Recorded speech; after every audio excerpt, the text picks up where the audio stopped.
Today we bring to you a good horror movie released in the year 2023 that you can watch with curiosity from the beginning to the end. Dive into Sam's world, where cultural clashes collide with ancient demons. When an angry outburst releases an evil force, Sam races against time, facing dark rituals, shattered realities, and terrifying visions. Can she overcome her insecurities, save her friend Tamira, and end the demonic terror? Brace yourself for a thrilling movie recap like no other. The film opens in a darkened house with the lights flickering, where a struggle can be heard taking place. After much commotion, a young man collapses on the floor dead. Out of his hands rolls a jar filled with black dust. Not far from the house lives Samida, who prefers to go by Sam. She lives with her parents Purna and Anesh, but is disconnected from her Indian heritage, which upsets Purna.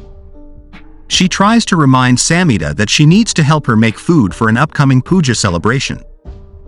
At school, Samida hangs out with her friend and goes to class, where she is close to her teacher, Joyce. She has a crush on her classmate, Russ.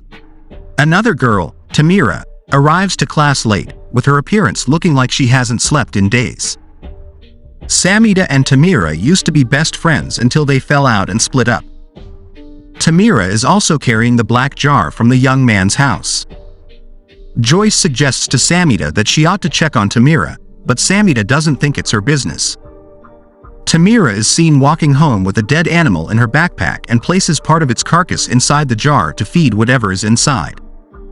The next day, Tamira approaches Samida in the locker room with the jar and tells her that it is related to stories that they used to hear as children.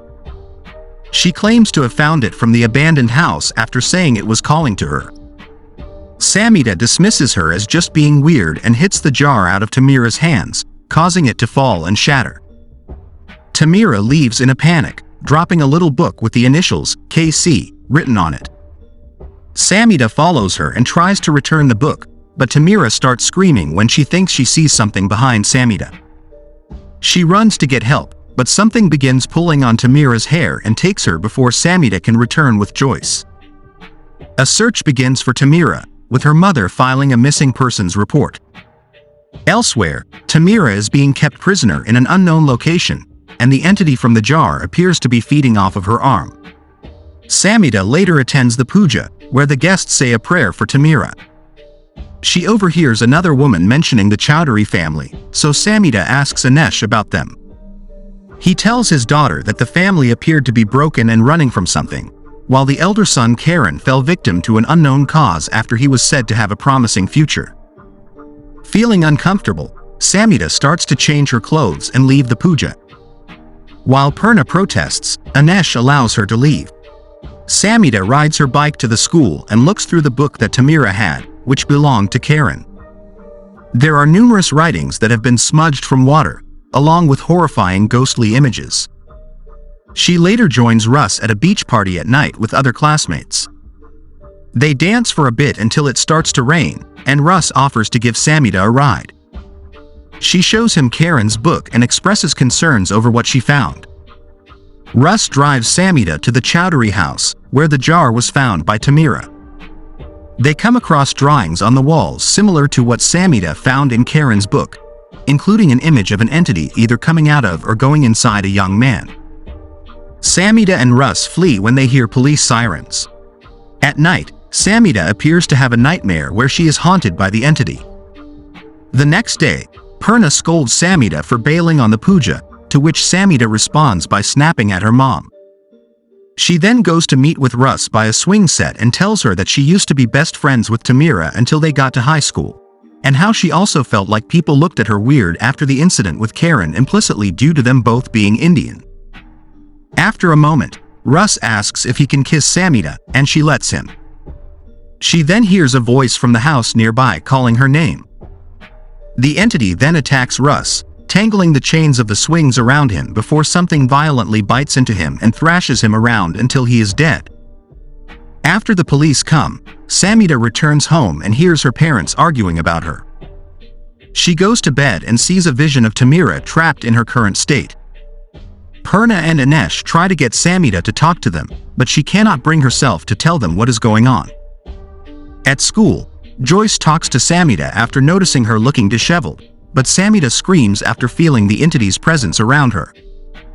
Joyce agrees to help her investigate, and after studying the drawing that Samita found, Joyce tells her that the demon is called a pishak, which feeds off negative energy and consumes flesh. The jar had been containing it until Samita broke it. Samita finally approaches Purna and asks her about the pishak. Purna restates that it feeds off negative energy, specifically by alienating its victim from everyone around them until they are alone and vulnerable. Purna then tells Samita that they need to summon the pishak by making an offering. While this happens, Joyce wanders the school alone until the pishak starts to haunt and terrorize her. She hides in the locker room but is attacked by the unseen entity. Samita and Purna make food and don traditional attire as they try to summon the pishak. Samita gets a voicemail from Joyce, panicking while the pishak went after her. When Anesh returns home, the pishak attacks and wounds him as well. The demon rejects the family's offering and also strikes Purna. Samita then realizes she knows where to find Tamira and put an end to this. Samita travels to the Chowdhury house where Tamira is being kept prisoner. She manages to find Tamira alive, but the pishak continues to attack them until Samita remembers Karen's painting and how Joyce said the pishak merely needs a vessel to be kept away. Samita decides that she must become the vessel and allows the pishak to enter and inhabit her body. 1 year later, Samita is shown having dinner with her parents, both alive, plus Tamira and Joyce, also alive. They know that the pishak is in her now, but she has managed to keep the demon under control. Samita and Tamira have also continued to be friends. However, the film closes with a pained and tearful look on Samita's face as the pishak lives within her now.